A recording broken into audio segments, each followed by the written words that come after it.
course, this is an example of, I guess, imagery, right? Yes. Using imagery. Now, That's right. What else do you use for imagery to help your patients? Well, I have some things here. I'm going to show you. Oh, what do we got? We got What more, I use we got for- more stuff in the bag. Yes, for this little girl.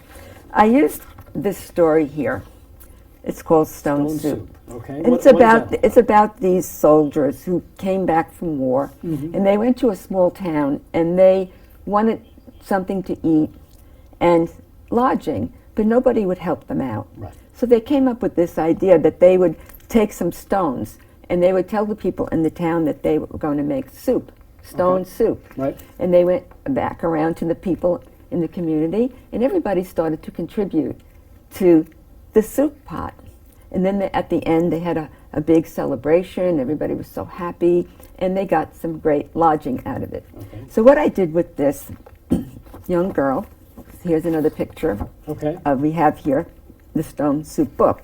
So we would play gourmet chefs, right? So I had a big soup pot, and I had a pumpkin candle underneath the table to heat it up. And we're using our imaginations. This is squashing carrots and onions, celery, and we put some water, and of course we have the stones here. And this stone is heart-shaped. Okay.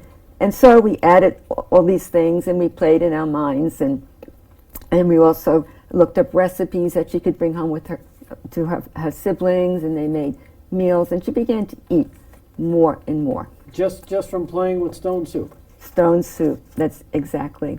And talking about food, and starting to talk about, well, which foods will you eat this week? Right. You know, to add to your recipe. Right. All right. So it was a way to kind of break down that barrier.